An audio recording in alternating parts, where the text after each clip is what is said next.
प्रणाम एवरीवन। आज हम क्लास 7th की इंग्लिश सप्लीमेंट्री बुक का चैप्टर 2 ब्रिंगिंग अप करी इस वीडियो में कंटिन्यू करेंगे। करी वॉज लाइक अ बेबी। करी एक एलिफेंट का नेम है। करी एक बेबी के समान था।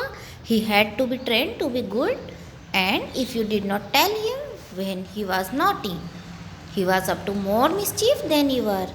और उसे अच्छी बातें सिखाना पड़ती थी। यदि आप उसे अच्छी बातें नहीं सिखाएं तो वो बहुत नटखट हो जाता था और वह पहले से भी ज़्यादा गलतियाँ करने लगता था। For instance one day somebody gave him some bananas to eat। Means उदाहरण के लिए एक दिन किसी ने उसे कुछ केले खाने को दे दिए। Very soon he developed a great love for ripe bananas. जल्द ही उसे पके हुए केले बहुत अच्छे लगने लगे। We used to keep large plates of fruit on a table near a window in the dining table. हम अपने घर में डाइनिंग टेबल में खिड़की के पास एक टेबल के ऊपर बड़ी प्लेट में बहुत सारे फल रखते थे। One day all the bananas on that table disappeared and my family blamed the servants for eating all the fruit in the house। एक दिन उस टेबल के सारे केले गायब हो गए और मेरे परिवार ने नौकरों पर ब्लेम लगाया कि उन्होंने सारे फल घर के खा लिए हैं। A few days later the fruit disappeared again। कुछ दिनों के बाद फिर से फल गायब हो गए। This time the blame was put on me। इस समय सारा दोष मेरे ऊपर आया। And I knew I had not done it। और मैं जानता था कि मैंने ऐसा नहीं किया है। It made me very angry with my parents and the servants for I was sure they had taken all the fruit। इसके कारण मैं मेरे माता पिता से बहुत नाराज़ हुआ और मैं मेरे नौकरों से भी बहुत नाराज़ हुआ क्योंकि मैं जानता था कि उन्होंने सारे फ्रूट ले लिए हैं।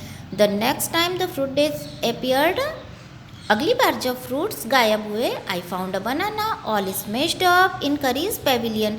मुझे करी की पेविलियन में एक केला पूरी तरह से कुचला हुआ मिला। This surprised me very much. इससे मुझे बहुत आश्चर्य हुआ। For I had never seen fruit there. क्योंकि मैंने वहाँ पहले कभी भी फल नहीं देखे थे। And as you know he had always lived on twigs. और जैसा कि आप जानते कि वह हमेशा ही टहनियों पर जीवित रहता था, टहनियाँ खाता था। Next day while I was sitting in the dining room wondering. अगले दिन जब मैं डाइनिंग रूम में बैठा हुआ था मुझे बहुत आश्चर्य हुआ। Whether I should take some fruit from the table. जब मैं टेबल पे से कुछ फ्रूट लेने वाला था। Without my parents permission. मेरे पेरेंट्स की परमिशन के बिना। एक long black thing very much like a snake suddenly came through the window. अचानक एक बड़ी सी लंबी सी काली चीज एक स्नेक के जैसी खिड़की में से अंदर आई। And disappeared with all the bananas. और सारे केलों के साथ वो गायब हो गई। देखिए आप ये पिक्चर में शो किया गया है। एक स्नेक के जैसी कोई चीज़ आई और सारे केले प्लेट के गायब हो गए। I was very much frightened because I had never seen snakes eat bananas। मैं बहुत डर गया था क्योंकि मैंने कभी भी सांप को केला खाते हुए नहीं देखा था। And I thought it must be a terrible snake. और मैंने सोचा कि बहुत खतरनाक स्नैक होगा। That would sneak in and take fruits. जो कि अंदर हाथ डालता है, जो कि अंदर आता है और फलों को ले जाता है। I crept out of the room and with great fear in my heart ran out of the house.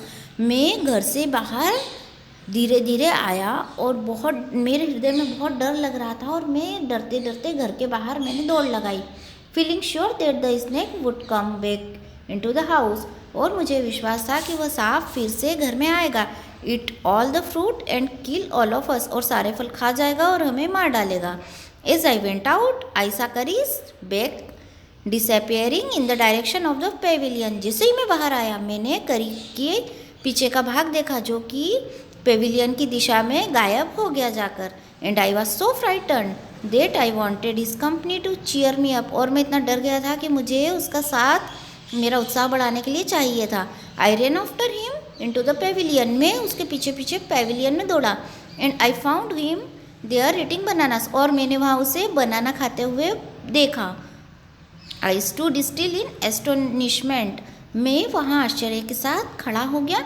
The bananas were lying strewn all around him. और उसके चारों ओर केले पड़े हुए थे। He stretched out his trunk and reached for one far away from where he was standing. वह अपनी सूंड को लंबी करता और बनाना तक पहुँच जाता जहाँ पे कि वह खड़ा हुआ था।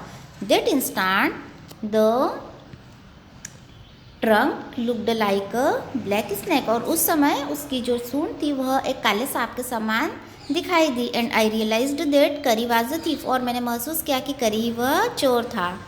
I went to him, pulled him out by the ear, मैं वहाँ गया और उसे कान पकड़कर उसे खींचता हुआ बाहर लाया। And joyously showed my parents that it was curry and not I that had eaten all the fruit these many weeks, और मैंने खुशपूर्वक मेरे पेरेंट्स से कहा कि यह करी ही था, मैं नहीं था जिसने कि सारे फल कई सप्ताह से जो कि खा रहा था। देन आई स्कॉल्डेड हिम, इसके बाद मैंने उसे डांटा। For elephants understand words as well as children, जैसे कि बच्चे शब्दों को समझते हैं उसी प्रकार एलिफेंट्स भी शब्दों को समझते हैं। And I said to him, और मैं उसे बोला, next time I see you stealing fruit, अगले बार यदि मैंने आपको फ्रूट चुराते हुए देखा, यू विल बी विप्ड, तो मैं आपको कोड़े मारूंगा। He knew that we were all angry with him, वह जानता था कि हम सभी उससे नाराज है। इवन द सर्वेंट्स, यहाँ तक कि सर्वेंट्स भी उससे नाराज थे। His pride was so injured that he never stole another thing from the dining room, और उसको इतना दुख पहुंचा कि उसके बाद उसने कभी भी डाइनिंग रूम से कोई भी चीज़ नहीं चुराई। एंड फ्रॉम देन ऑन, और उसके बाद से, if anybody gave him any fruit, यदि उसे कोई भी व्यक्ति कोई फल देता, he always squeals as if to thank him, वह हमेशा चिंगाड़ता जिसे वो उसे धन्यवाद दे रहा हो। An elephant is willing to be punished for having done wrong, एक एलिफेंट को यदि उसने कुछ गलती की है तो उससे हम पनिशमेंट दे सकते हैं। But if you punish him without any reason, लेकिन यदि आप उसे बिना किसी कारण के पनिशमेंट देंगे, he will remember it and pay you back in your own coin, तो वह इसे याद रखेगा और आपको आपके ही तरीके से वह जवाब देगा। We will continue this chapter in my next video.